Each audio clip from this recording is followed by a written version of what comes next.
Welcome to your deep dive. Today, we're going to be exploring The Courage to be Disliked, Yeah. which is a book that kind of takes a swing at, I think, conventional self-help wisdom, and it uses insights from Alfred Adler. Right. And we're going beyond just surface-level advice here. We're really trying to, with you, our listener, unpack how this philosophy might actually help you live a more authentic and fulfilling life. And it's a journey, by the way, that will likely challenge some deeply held beliefs, much like the dialogues in the book itself. Yeah?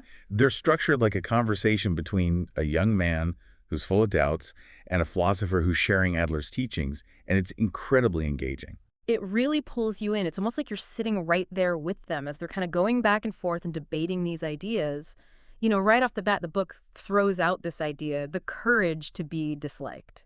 hmm And it's provocative, right? I mean, Yes. because we're kind of wired to avoid disapproval, wouldn't you say? Absolutely, yeah.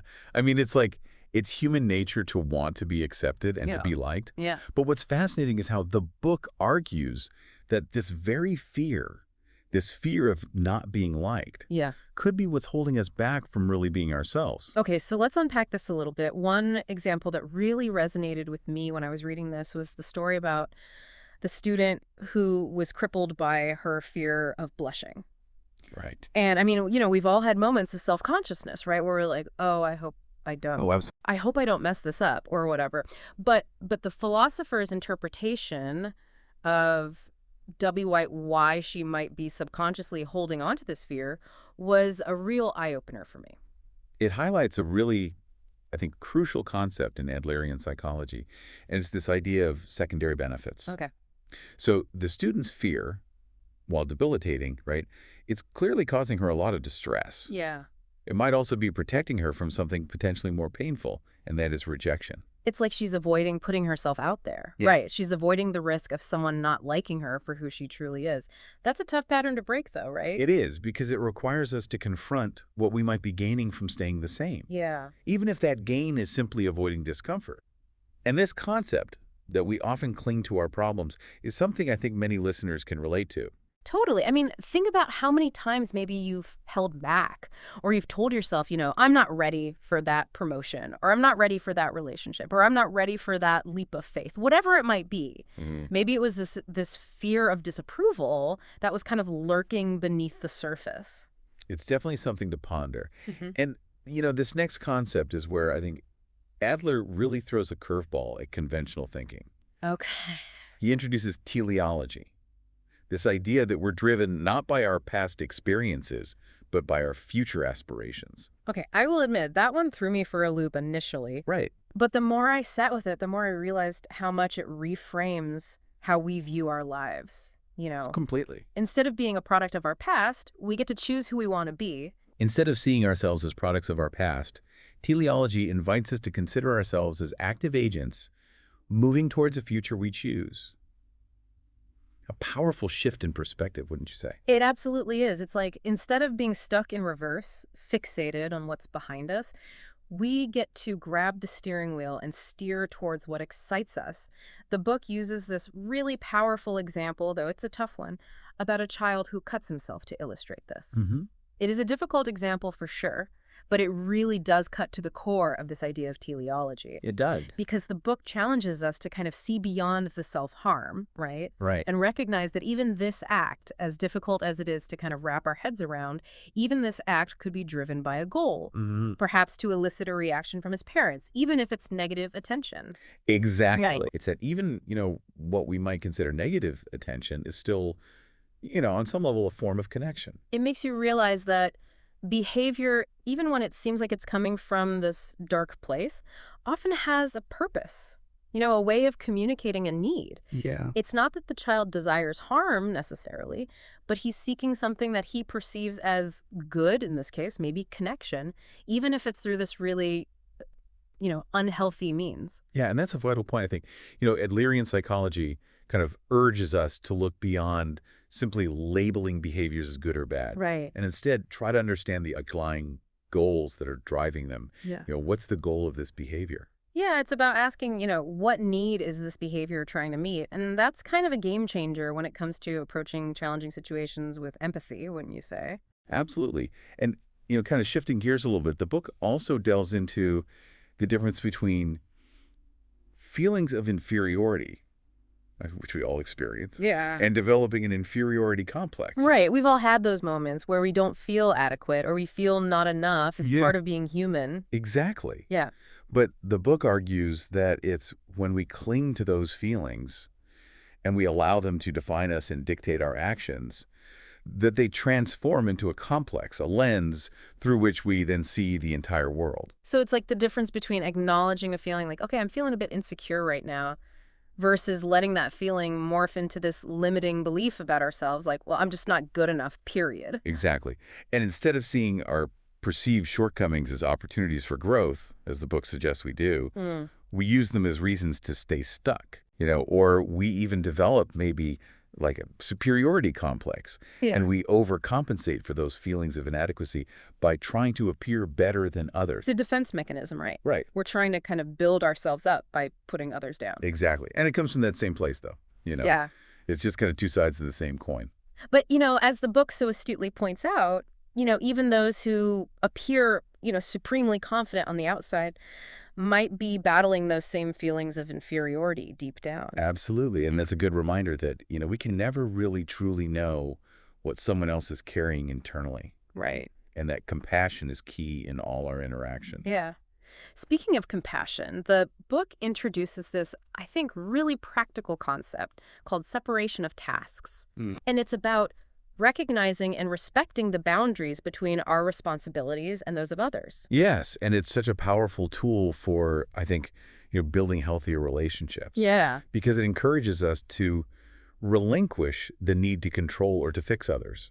Instead of getting entangled in their tasks, their problems, we focus on what we can control, which is our own actions and our own reactions. And that kind of takes us back to this core message of the book, this courage to be disliked. It does. Because when we let go of this need to please everyone, to manage their perceptions of us, we create this space for more authentic connection. Exactly. It's about, understanding that we are not responsible for other people's feelings. And as much as we might try, we can't make them like us. Right. And that's Like, okay. It's a tough pill to swallow for many, though, right? Sure. That idea that not everyone will approve of us, of our choices, of our way of being. It is a shift, yeah. But here's where it gets really interesting.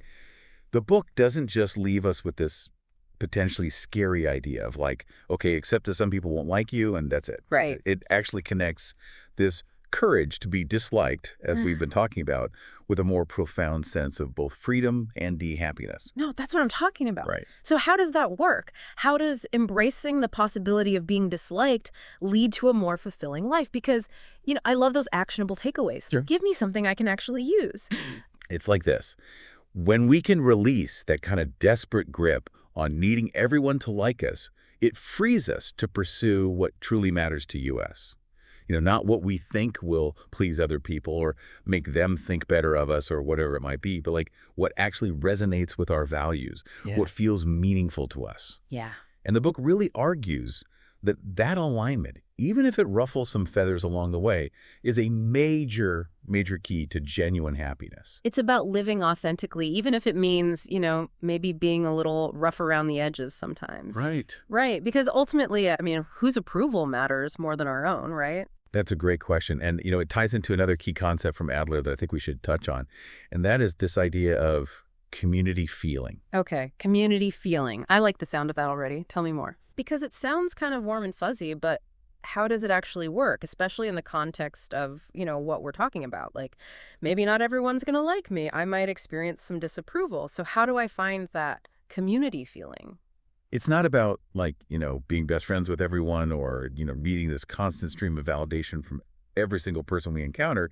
It's more about recognizing our inherent worth as individuals. And then because we know on that deep level that we have value to offer, it's about contributing to something larger than ourselves. Yeah. And that sense of belonging, that sense of making a difference can be incredibly empowering, incredibly fulfilling, even if we're not always universally adored. Yeah, it's like that saying, you can be the ripest, juiciest peach in the world, and there's still going to be someone who doesn't like peaches.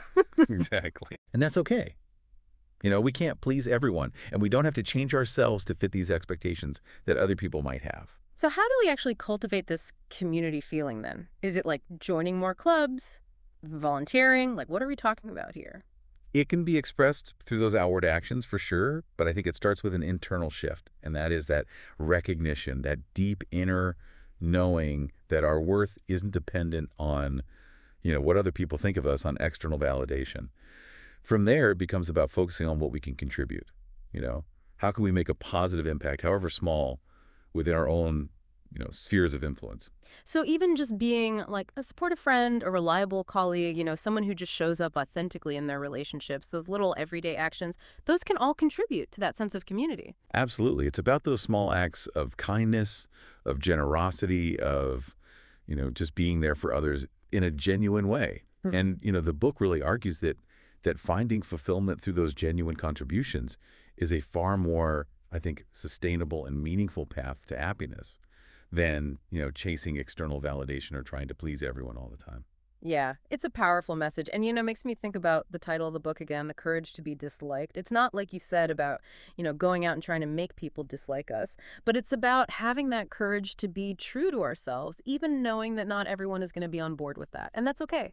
Exactly. And I think that's where the true freedom lies.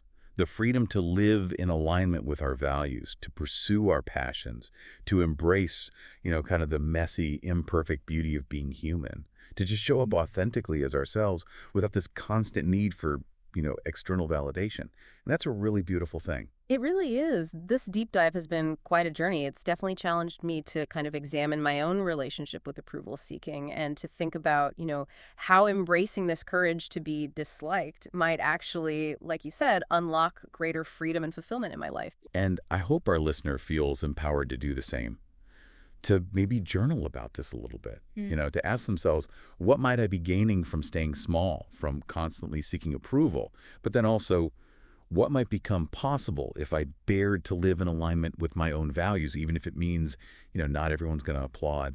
It's a powerful question. It is a powerful question to ponder. So, to our listener out there, thank you for joining us on this deep dive. May you find the courage to be disliked, and in doing so, discover the true meaning of freedom and authenticity in your own life.